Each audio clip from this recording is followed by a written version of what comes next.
Nah, pada malam hari ini saya akan membawakan dua topik gitu ya. Untuk yang pertama adalah siapa yang terbesar dalam kerajaan surga. Dan dua topik ini, ya, yang pertama adalah siapa yang terbesar, kemudian yang kedua adalah ada orang yang melakukan pengusiran setan dalam nama Yesus, tetapi belum menjadi bagian dari kelompok para murid. Nah, dua perikop yang akan kita pelajari pada malam hari ini menjadi fundamental bagi perkembangan gitu ya iman para rasul. Dan demikian juga menjadi peringatan atau tolak ukur bagi kita masing-masing dalam menjalani keimanan kita sebagai seorang Katolik itu sendiri. Oke, untuk yang pertama kita lihat perbandingannya dari Matius, Markus, dan juga Lukas. Semuanya ditulis gitu ya. Matius 18, 1-5, Markus 9, 33-37, kemudian Lukas 9 sampai ayat 46 sampai 48. Nah, latarnya adalah ketika Yesus dan para muridnya tiba di Kapernaum dan kemudian para muridnya bertanya kepada mereka saling bertanya gitu ya, mereka saling berdebat siapakah yang terbesar dalam kerajaan surga atau siapakah yang terbesar di antara mereka. Tapi Yesus mengetahui pikiran mereka sehingga Yesus pun bertanya kepada mereka, apa yang kamu pertentangan di jalan? Dan jawaban dari Yesus atas pertanyaan siapakah yang terbesar dalam kerajaan surga, Yesus menjawab bahwa aku berkata kepadamu, sesungguhnya jika kamu tidak bertobat dan menjadi seperti anak kecil ini, kamu tidak akan masuk dalam kerajaan surga. Dan barang siapa menyambut seorang anak seperti ini dalam namaku, ia menyambut aku. Dan kita melihat bahwa dari Matius, Markus, dan Lukas, tiga-tiganya menyebutkan atau menarasikan hal yang sama, sehingga eh, tidak ada perbedaan yang berarti gitu ya di antara ketiganya. Kita melihat dari latar belakangnya terlebih dahulu. Eh, kita ambil dari Matius ya, 18 ayat 1-5. Siapakah yang terbesar dalam kerajaan surga? Dari Nobre komentari mengatakan bahwa apa yang dilakukan atau yang dikatakan para murid sangatlah bertentangan gitu ya dengan pemuritan Kristus, yaitu mereka masih berpedoman atau berpegang pada persaingan dan juga intoleransi terhadap orang luar. Nah, Nobre komentari ini memberikan tafsiran pada dua perikop gitu ya. Siapakah yang terbesar dalam kerajaan surga? Berarti secara asumsi akan ada hierarki di dalam kerajaan surga. Tentu mereka punya bayangan bahwa Yesus yang akan menjadi rajanya, gitu ya, dan kemudian mereka yang akan menjadi bawahannya, gitu. Di bawah Yesus. Tapi siapa yang terbesar, gitu ya? Siapa yang menjadi menterinya, gitu ya? Atau siapa yang menjadi eh, pelayan daripada yang lebih tinggi? Sehingga ada secara sublim gitu ya di bawah pikiran para murid akan adanya hierarki dalam kerajaan surga, dan hierarki itu diwujudkan atau ditentukan daripada ukuran-ukuran duniawi mereka sehingga ada suatu persaingan di sana di antara para murid. Demikian juga nanti yang kedua adalah kita membahas yang bagian intoleransi terhadap orang luar. Jadi sejak awal pertanyaan ini memiliki hipotesis bahwa para murid berhak gitu ya atas tempat di kerajaan surga di masa depan. Mereka kesalahan mereka adalah membawa ukuran-ukuran duniawi ke dalam kerajaan surga. John Chrysostom memberikan tafsiran bahwa para murid mengalami beberapa kelemahan manusia, terutama setelah peristiwa minimal ada dua peristiwa, yaitu ketika Petrus kita tahu dia dibayarin gitu ya bea cukainya oleh Yesus. Kemudian yang kedua adalah Petrus quote unquote dilihat lebih disukai daripada para rasul lainnya dalam peristiwa transfigurasi. Itu kita bahas 2 minggu yang lalu. Nah, pertanyaan ini sebagai tanda ambisi sebetulnya untuk mencari tempat pertama di gereja, tapi tidak di surga. Jadi dalam hierarki yang terjadi gitu ya, dalam hierarki yang terjadi di bayangan mereka, mereka berpikir bahwa yang paling tinggi itulah yang akan dimuliakan. Yang paling tinggi itulah yang akan makin dekat dengan Tuhan. Tapi kalau kita belajar gitu ya mengenai apa itu surga dalam Katekismus Gereja Katolik setidaknya juga sudah dituliskan bahwa surga itu adalah tempat bertemunya kembali antara manusia dengan Tuhan. Sehingga kalau kita sudah masuk kerajaan surga, ukuran-ukuran duniawi itu menjadi tidaklah penting.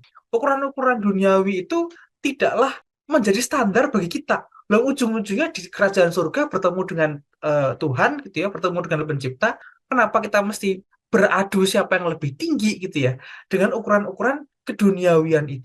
Nah, tapi inilah kelemahan gitu ya. Para murid sebagai manusia, mereka juga tidak terlepas daripada persaingan dan juga intoleransi terhadap orang di luar kelompoknya. Selanjutnya dari Cornelius a Lapide. Nah, di perikop ini siapa yang terbesar dalam kerajaan surga akan banyak sekali fokus gitu ya membahas tafsiran dari Cornelius a Lapide, seorang pastor Jesuit.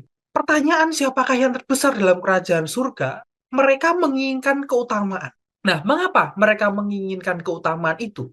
Paling tidak ada tiga hal, yaitu kecemburuan terhadap Petrus setelah bea cukai dibayar oleh Kristus, kemudian kecemburuan terhadap Petrus, Yakobus, dan Yohanes dalam peristiwa transfigurasi, dan juga ambisi pribadi mereka dalam posisi kerajaan yang mereka pikir bersifat duniawi.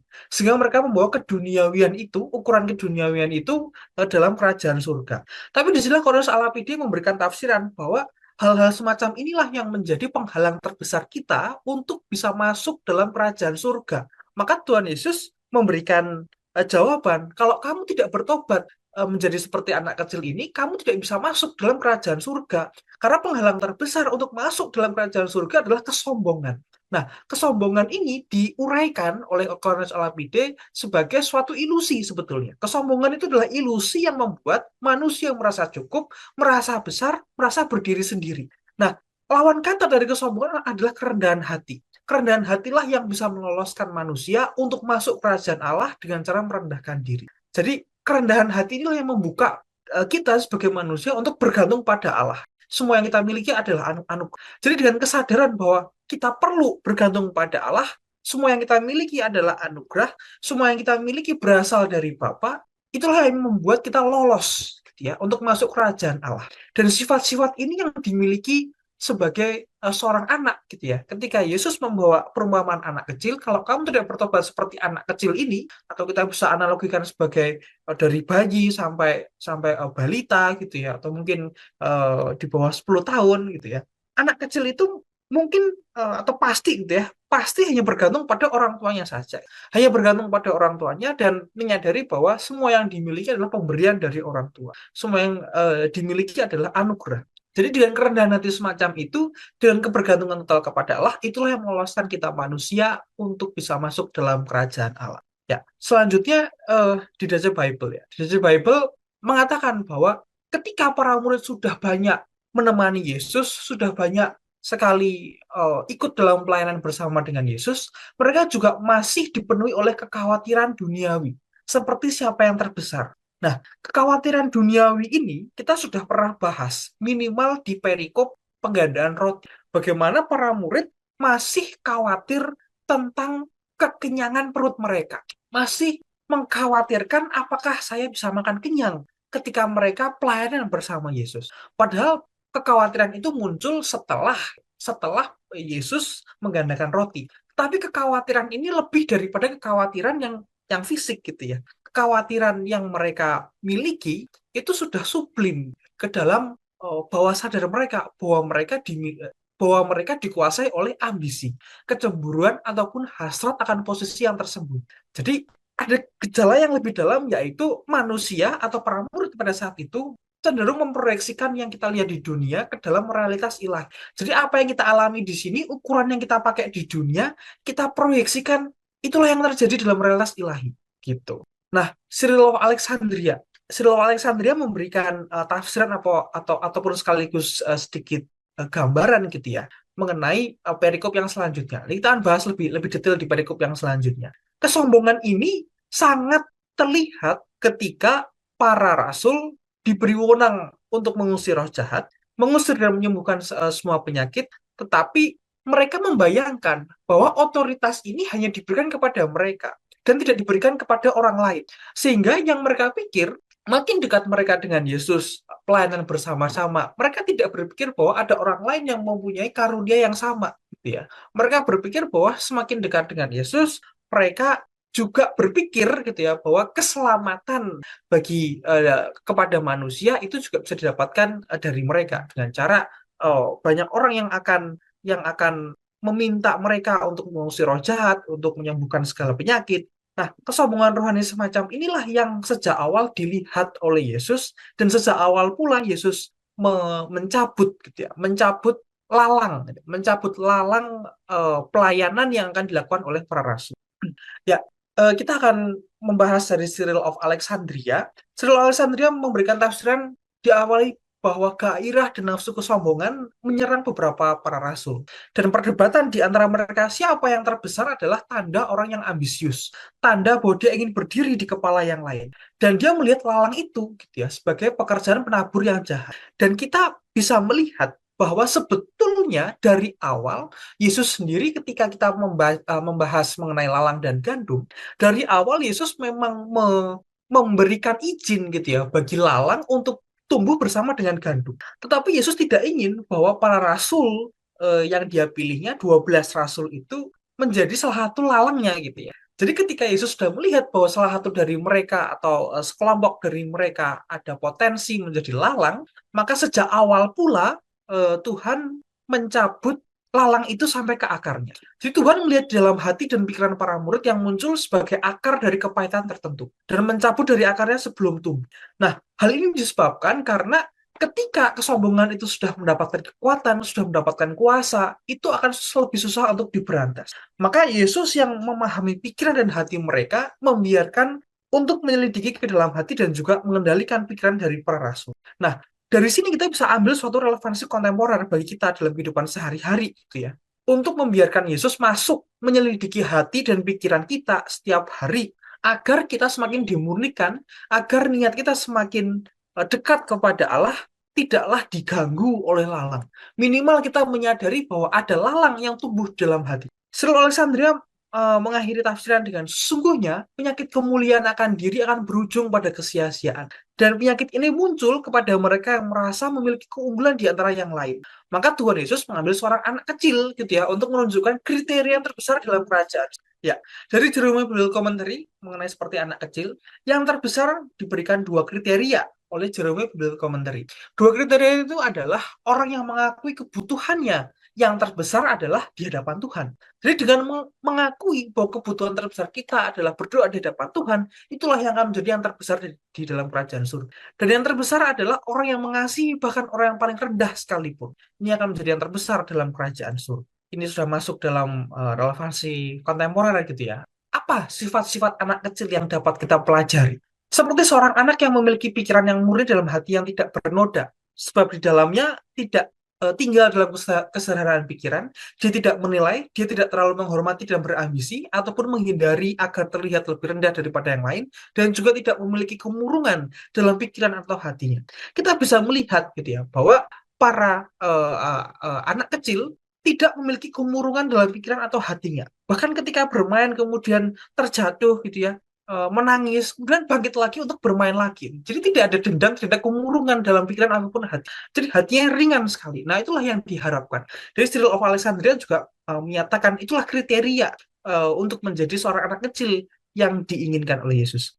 Cyril of Alexandria juga menambahkan bahwa Kristus memanggil dia yang paling rendah hati karena kerendahan hati tidak memandang tinggi nilai dirinya. Sebab orang yang meninggikan dirinya akan direndahkan dan barang siapa merendahkan dirinya akan ditinggikan. Dan hal ini sejalan dengan sabda bahagia. Berbahagialah orang yang miskin karena mereka yang mempunyai kerajaan surga. Ya, kemudian relevansi kontemporer untuk yang pertama, ini ada beberapa sebetulnya ya, yang kita bisa bawa pulang pada hari ini melalui perikop ini adalah kebesaran dalam kerajaan surga sebetulnya tidak diukur dengan pangkat atau kekuasaan, tetapi dengan kekecilan hati. Dan inilah kehati-hatian yang harus para murid lakukan untuk tidak menyebabkan anak-anak kecil berdosa atau mengabaikan mereka jika menyimpang dari komunitas. Dan hal lain yang dilakukan adalah melakukan koreksi anggota yang berdosa, doa memohon kehadiran Yesus melalui para murid, dan juga pengampunan yang harus dilakukan berulang kali kepada anggota berdosa yang bertobat. Dan hal inilah yang mungkin masih kita bisa bawa gitu ya, ke dalam kehidupan sehari-hari. Kita tahu bahwa beberapa waktu terakhir ini kita gereja Katolik gitu ya, para pastor mendapatkan sorotan yang cukup besar di media sosial. Saya tidak dalam kapasitas untuk menghakimi gitu ya, mana yang benar mana yang salah. Saya juga tidak punya kapasitas untuk itu. Kebenarannya pun saya juga tidak tahu. Tapi ada fenomena bahwa karena memandang bahwa pastor itu berdosa dalam kapasitasnya sebagai manusia, sehingga ada sebagian orang yang berpendapat untuk tidak lagi ke gereja. Karena berkat yang didapatkan, buat apa kita ke gereja untuk mendapatkan berkat dari orang yang berdosa? Dan itulah yang secara khusus menjadi perhatian ataupun keprihatinan saya. Terlepas apapun yang dilakukan oleh pastor, kita sebagai seorang Katolik mesti memahami bahwa ketika pastor memberikan misa, in persona Christi diterapkan ya. In persona Christi atau sebagai perwakilan Tuhan di situ. Maka quote unquote segala kedosaan gitu ya, kedosaan kemanusiaan pastor untuk sesaat ditinggalkan. Bukan untuk sesaat ditinggalkan, secara kemanusiaan dia tetap berdosa, tapi berkat yang diberikan itu adalah berkat yang berasal dari Tuhan. Nah, saya tidak ingin gitu ya, secara khusus menjadi keperhatian saya bahwa teman-teman muda ini uh, uh, menjadi skeptis gitu ya terhadap berkat yang Tuhan curahkan sendiri kepada kita. Dan saya rasa bahwa perikop pada malam hari ini sudah menjadi contoh gitu ya, sudah menjadi contoh bagi kita, sudah menjadi guideline bagi kita untuk tidak mengalami kesombongan gitu ya, untuk tidak menilai bagi orang lain mana yang lebih berdosa, mana yang tidak. Sehingga apa yang mesti kita lakukan adalah bergantung pada Allah saja. Itu kan yang dikatakan oleh Siloam Alexandria. Dengan bergantung pada Allah saja, dengan menjadi seperti seorang anak kecil yang tidak tahu, gitu ya. Menjadi seorang anak kecil yang sadar bahwa segala hal itu adalah pemberian dari Bapa, membuat kita semakin ringan dalam menghadapi hidup. Tidak ada yang disalahkan, gitu ya. Tidak ada saling siapa yang lebih salah daripada saya. Dan terkhususnya oleh Nabre Komentari, ya, yang sudah diberikan relevansi kontemporer untuk melakukan koreksi anggota yang berdosa, doa memohon kehadiran Yesus, dan juga pengampunan yang harus dilakukan berulang kali kepada anggota berdosa yang bertobat. Jadi hal-hal semacam ini mungkin dapat menjadi perhatian kita sebagai seorang Katolik gitu ya, agar lebih bijak yang dalam menghadapi ataupun menghidupi dunia keimanan kita. Oke, barang siapa merendahkan diri, Bapak Gereja memberikan 5 tahap atau kriteria dalam merendahkan diri. Bagi para Bapak Gereja, untuk yang pertama adalah mengenali diri, tahap pertama. Bagi para Bapak Gereja, kerendahan hati yang sejati itu tidak mungkin tumbuh tanpa pengenalan diri yang jujur. Jadi ini adalah suatu fondasi dari segala sesuatu. Seseorang tidak akan bisa merendahkan diri jika dia tidak tahu siapa dirinya di hadapan Allah. Dan hal ini bukan hanya sekedar mengakui dosa gitu ya, melainkan melihat kefanaan atau ketidakberdayaan total kita sebagai makhluk, sebagai manusia.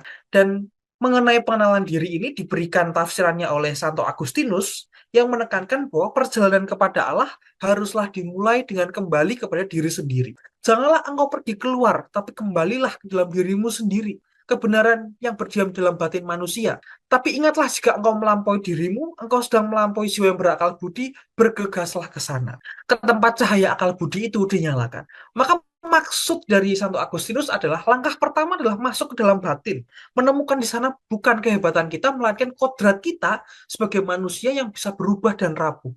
Hati kita mampu, gitu ya, bisa berubah. Dan inilah titik tolak dari kerendahan hati. Pengakuan bahwa tanpa Allah, kita itu bukanlah apa-apa. Seperti yang kita pelajari di 2 minggu lalu. Walaupun hal serupa juga kita diajarkan juga oleh Santo Gregorius of Nyssa, gitu, dari Nyssa, bahwa mengenali diri artinya mengenali kehinaan dan juga kefanaan kita. Jadi karena manusia itu kan tidak memiliki kuasa atas apapun selain kehendaknya sendiri, maka kodrat kita gitu ya, kemiskinan kodrat kita mudah dikenali gitu ya. Yang menjadi satu-satunya kebanggaan kita yang aman adalah bukan bermegah dalam diri sendiri, tetapi di dalam Tuhan. Maka langkah pertama yang untuk menjadi kecil, untuk merendahkan diri adalah berdoa seperti Santo Agustinus. Dan kita tahu sebagaimana Santo Agustinus menjalani hidup gitu ya, menjadi refleksi gitu ya, refleksi dari Santo Agustinus sendiri, kemudian dia tuliskan dalam buku yang berjudul Confessiones, pengakuan. Hal pertama yang dilakukan untuk menjadi kecil adalah berdoa. Biarlah aku mengenal engkau dan juga mengenal diriku sendiri. Jadi ini adalah poin pertama untuk mendobrak ataupun membongkar ilusi kesombongan. Kemudian jalan yang kedua diberikan oleh John Chrysostom, yaitu setelah mengenali diri, Bapak Gereja mengarahkan kita pada langkah yang sangat konkret, pada langkah yang sangat nyata bahwa kita harus secara sukarela aktif memilih yang tidak terhormat dan tidak terpandang di mata dunia. Jadi ini adalah suatu keaktifan untuk mencari kerendahan. Dan John Chrysostom kita tahu dalam homili gitu ya, karena John Chrysostom kan seorang seorang pewarta gitu ya, banyak memberikan homili. Tidak ada yang membuat seseorang menjadi seperti anak kecil selain kerendahan hati, yaitu selalu memilih tempat yang paling rendah dan tidak pernah mencari yang tertinggi. Jadi praktik ini bukanlah suatu kepura-puraan gitu ya. Inilah sebenarnya arti dari menaati perintah Tuhan. Menyangkal diri artinya secara sukarela, memilih untuk tidak dikenal, memilih untuk tidak dianggap, menempatkan seluruh sandaran kita hanya dalam Kristus, karena kita bukanlah apa-apa. Nyambung dengan poin yang pertama. Jadi kerendahan hati yang dimaksud oleh para bapak gereja adalah suatu pilihan sadar manusia, suatu pilihan yang dibuat dengan keikhlasan gitu ya, dengan kebanggaan, dengan seluruh kesadaran kehendak bebas kita. Tapi kita mampu gitu ya, untuk memilih gitu ya, memilih yang tidak terhormat dan tidak terpandang di mata dunia. Kemudian yang ketiga adalah ujian kerendahan hati. Mengenai ujian kerendahan hati yang diajarkan oleh Santo Basilius Agung. Siapapun saya yakin gitu ya, bahwa siapapun bisa berkata rendah hati. Tapi bagaimana respon kita ketika direndahkan? Ketika mendapat kritik gitu ya, diabaikan, dipermalukan. Nah, itulah kualitas betulnya dari kerendahan hati kita diuji. Dan para bapak gereja, Santo Basilius Agung gitu ya, terutama melihat hal ini sebagai anugerah ataupun obat yang paling ampuh melawan kesombongan. Jadi janganlah engkau membalas kejahatan dengan kejahatan. Sebaliknya rendahkanlah dirimu lebih lagi. Terimalah hinaan yang tidak adil sebagai obat yang menyembuhkan kesombongan. Jadi inilah perbedaan antara kerendahan hati yang palsu dan juga yang sejati. Kerendahan hati yang palsu tentu mampu bersikap rendah hati selama dia mendapat hormat, selama dia mendapat reward yang diinginkan. Tapi orang itu akan hancur ketika direndahkan. Tapi kerendahan hati yang sejati justru diuji ketika kita direndahkan.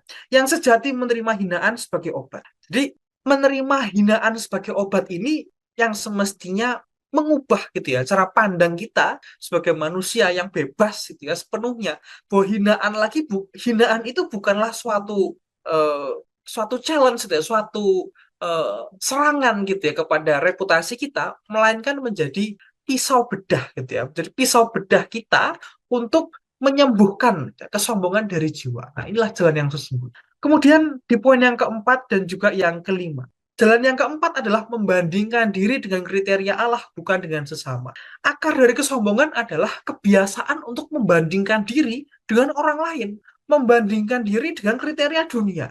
Nah, itulah mengapa para murid terjebak dengan ukuran keduniawian. Karena kesombongan membandingkan diri dengan ukuran keduniawian. Ada hierarki. Kemudian dibandingkan siapa yang terbesar di kerajaan surga. Jadi mereka masih berpikir bahwa kerajaan surga itu akan datang ke dunia, benar-benar di dunia gitu ya. Ada wujud fisiknya. Membandingkan diri dengan orang lain berarti ada doa atau ada kata-kata, setidaknya aku tidak seperti mereka, atau aku lebih baik dari mereka. Atau Santo Agustinus memberikan tafsiran bahwa orang yang sombong itu seperti doa orang Farisi, bukan seperti doa pemungut cukai. Dan Santo Agustinus uh, mengajarkan untuk mengalihkan pandangan. Jangan melihat sesama yang berdosa, tetapi pandanglah salib kekudusan Allah. Oleh karena itu, kerendahan hati ditinggikan menuju kemuliaan. Karena Allah menentang orang yang sombong, tapi memberikan kasih karunia pada orang yang rendah hati. Kesombongan adalah cinta akan keunggulan diri, kerendahan hati adalah cinta akan keunggulan Allah. Dan setiap kali manusia itu merasa benar, arahkanlah pandangan pada salib, bahwa salib itu menjadi simbol, menjadi pengingat bagi manusia bahwa kita berdosa. Ketika melihat orang lain berdosa, lihatlah salib juga dan gemetarlah untuk dirimu sendiri bahwa Yesus pun juga menebus mereka yang berdosa. Jadi inilah praktik gitu ya, praktik menjadi kecil untuk mengalihkan perbandingan. Jangan bandingkan dirimu bukan dengan manusia lain tetapi dengan salib Kristus. Maka setiap hari kita akan mungkin mulai berseru gitu ya. Ya Tuhan, kasihanilah aku orang berdosa ini. Dan setiap kali kita melihat orang jatuh dalam dosa, kita tidak merasa lebih baik, melainkan gemetar gitu untuk diri kita sendiri. Mungkin besok pun aku bisa seperti itu tanpa kasih karunia Tuhan. Mungkin juga kalau kita menghakimi, Tuhan pun juga sudah mengasihi dia lebih dulu. Dengan mengorbankan diri yang disalib, dia pun juga mendapatkan penebusan dari dosa yang dia lakukan. Maka dengan demikian, para bapak gereja tidaklah meninggalkan kita tanpa petunjuk gitu ya, melainkan ada jalan-jalan gitu ya untuk menjadi kecil, untuk mengenali diri, untuk mencari tempat yang paling rendah, untuk menerima hinaan sebagai obat, untuk membandingkan diri dengan Kristus dan bukan dengan sesama. Inilah seperti paradoks gitu ya, paradoks kebijaksanaan yang kita pelajari pada malam hari ini. Nah, untuk yang terakhir, masuklah dari bacaan yang kita pelajari pada malam hari yang kita baca, yaitu untuk menjadi anak kecil yang bergantung pada Allah. Bahkan Cornelius Alapide dalam satu frase dia menuliskan untuk menjadi bayi gitu ya, yang sepenuhnya bergantung pada Allah, infant gitu. Dia tulisnya. Jadi sikap seorang anak kecil yang tidak memiliki apa-apa, kemurnian dan ketulusan gitu ya, yang hanya mengerti relasi dengan Bapa. Nah, Keempat langkah sebelumnya adalah mengenali diri, mencari tempat paling rendah, menerima hinaan, kemudian membandingkan diri dengan Allah. Kemudian saat ini kita sudah dihadapkan pada, kita sudah membersihkan gitu ya, hati itu dari batu-batu kesombongan, dari batu sandungan akan kesombongan itu. Kemudian apa yang harus kita tumbuhkan? Yang kita tumbuhkan adalah sifat-sifat seperti anak kecil ini. Inilah puncak gitu ya.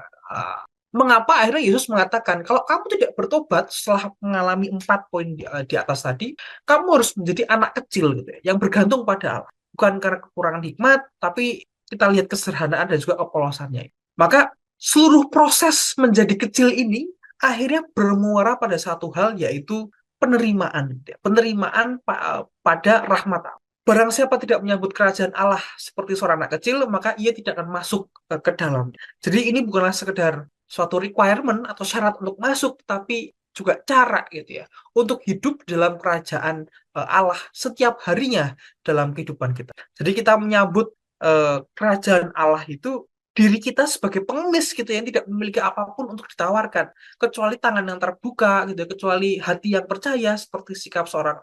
Nah, disitulah mungkin kita akan menemukan jawaban. Jadi ada 2 poin yang bisa kita pelajari pada malam hari ini. Untuk poin yang pertama, yaitu pertanyaan para murid berasal dari ambisi, kecemburuan, dan kesombongan pribadi, serta kesalahan menafsirkan kerajaan Yesus berasal dari dunia. Untuk masuk dalam kerajaan surga, hendaklah menjadi anak kecil yang tulus, yang murni, dan mengetahui relasi dengan Bapa.